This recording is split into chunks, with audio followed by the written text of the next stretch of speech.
yes, and we actually back. You requested me to finish the remaining chapters, which I'm going to do.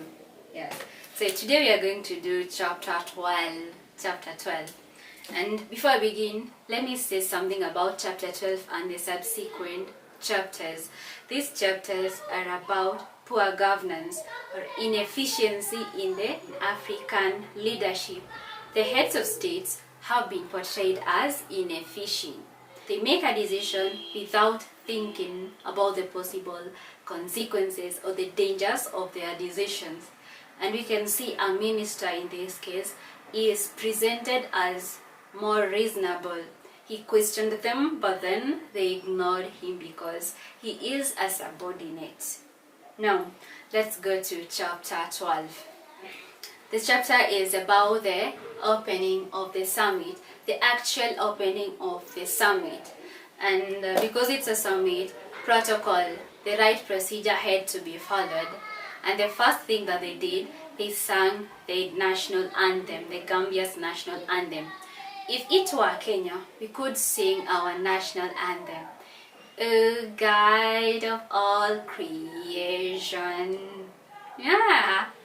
I'm a terrible singer, I know that, but at least I can try. Yes, after the national anthem was sung, the host president read his speech or gave his speech and declared the summit open. As the head of state or as the host president, he was supposed to chair the meeting, but he declined the honors for some reasons that we know. In the previous chapter, we were told the reason, and it's because he did not want to displease anybody. As a leader, you can't please everybody. So again, we can see the poor governance that the leaders have, the inefficiency in the African leaders.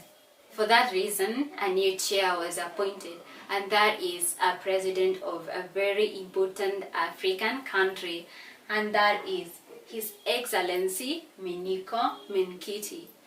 Others, he was accompanied with two other men. First, we have Mr. Tiku Zinto or Minister Zinto. And Minister Zinto, he was a convener of the committee that previewed Way Omega ahead of the summit. And number two, we have Dr. Abiola Afolabi, who you already know. He is the advisor of the heads of state. Yeah. So the two were given an opportunity to give a speech, and the first one was Minister Zinto. And Minister Zinto requested the heads of state to adopt Way Omega. Dr. Abiola Afolabi, the advisor to the heads of state, he was to advocate for Way Omega. And he had two requests, which were actually granted by the chair. The first request, he was accompanied by his friends who wanted to say hello to the heads of state. And the second request was to give the excellencies a document entitled Path Alpha, which was actually granted again by the chair. But then we have Minister Zinto. He objected. According to his argument, Path Alpha was not in the agenda. Why should they circulate the document? But then he was shushed by the chair.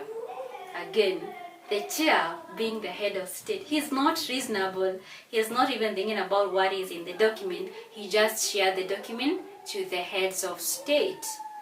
And he was granted the permission, and he invited his friends to give a speech or to greet the presidents, to greet the heads of state.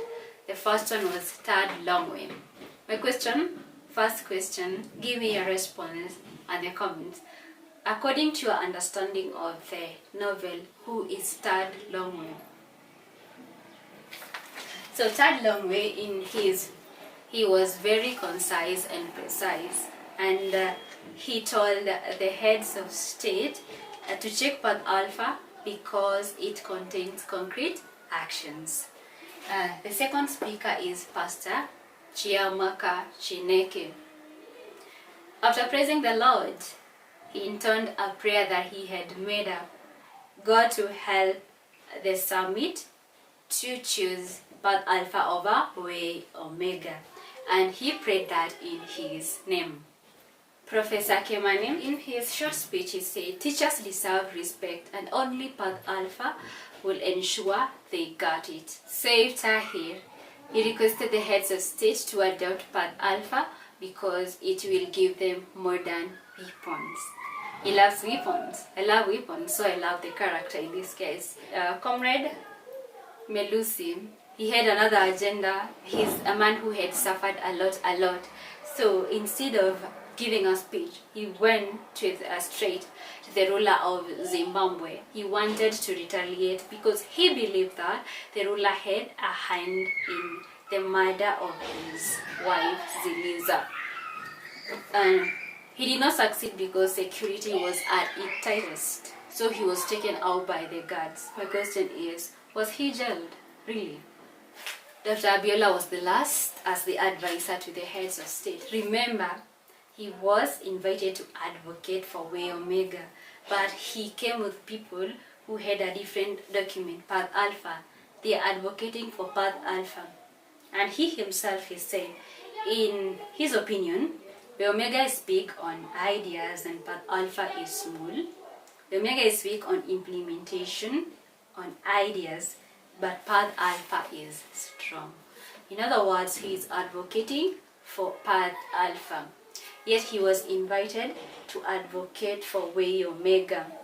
Now, in that case, he betrays the heads of state. They had to take a break after that, and after the break, the presidents, heads of state, were given an opportunity to give their views on everything.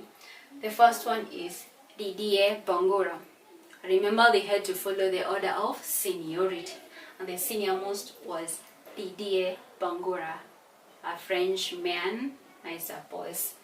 And he said that he had not read the documents, the two of them, and he is not going to read the two documents because of his age. So my question is, how could you make a decision if you don't have an idea what the two documents are about? Another incident of inefficiency. This leader is very inefficient, and you can check whatever he said in the book. We have Simba Ibaroza, a Simba, a lion, the bravest animal in the jungle. If you hear a lion, you fear it. So Simba Ibaroza is a feared man the whole times, actually, because he was known to cause wars rather than to bring peace. He had been in leadership for a very long time. His issue was Way Omega was going to limit the presidents to have 2 terms. You can check more details in the book.